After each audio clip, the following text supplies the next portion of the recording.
시청자 여러분, 안녕하십니까? 코로나19로 생계 위기를 겪는 사람들을 위해 강원도가 생활안정지원금을 포함한 긴급 추경을 편성했다는 소식을 어제 보도해드렸는데요. 그런데 대부분이 지방채여서 빚이 더 늘어나는 상황인데 대상 선정 등 실효를 거둘 수 있는 정확한 기준이 필요해 보입니다. 허주희 기자입니다. 하루 전체 운행 횟수가 3번으로 급감한 고속버스 터미널. 승객의 발길이 뚝 끊겼습니다.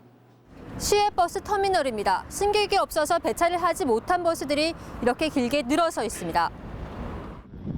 운행 횟수가 크게 줄어들면서 월급을 제대로 받을 수 있을지 걱정스럽지만 큰 버스 이거 단용 두 사람 태우고 가야 되니까 완전 적자죠 이거. 강원도의 생활안정지원금 지원 대상이 아닙니다. 소상공인과 같은 개인이 아니라 버스 업체 소속이기 때문입니다. 법인 택시 운전기사도 택시 업체 소속이어서 역시 지원 대상이 아닙니다. 반면 개인 택시 운전기사는 소상공인으로 분류돼 생활안정지원금 지원 대상에 포함됩니다. 아무래도 지원을 해주시면은 조금이라도 하다못해 가스값이라도. 강원도가 검토하는 지원 대상은 코로나19로 생계 위협을 느끼고 있는 취약계층입니다. 연 매출액 7천만 원 미만의 소상공인, 청년 구직자와 한부모 가족 등 30만 명입니다. 하지만 정부 추가 지원이 가능해질 경우 중복 지원을 막기 위해 제외됩니다. 지원액은 1인당 40만 원씩.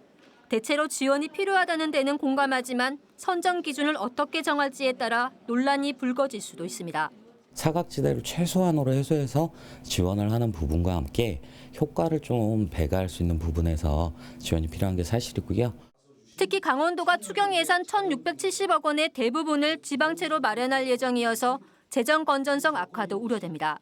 2017년 이후 처음으로 지역개발기금 1,300억 원을 융자하겠다는데 매년 13억 원의 이자를 내야 합니다. 예산 사업들에 대해서 좀 재구조화도 좀 하고 또 예산도 절감할 부분 절감해서 그런 재원으로 갚아나가는 계획입니다. 작년 말 기준 강원도 빚은 2,041억 원. 적지 않은 예산이 드는 만큼 회수 방안 등 구체적인 방법 없이 자칫 선심성 지원으로 끝난다면 빚만 남게 될 가능성도 있습니다. MBC 뉴스 허주입니다.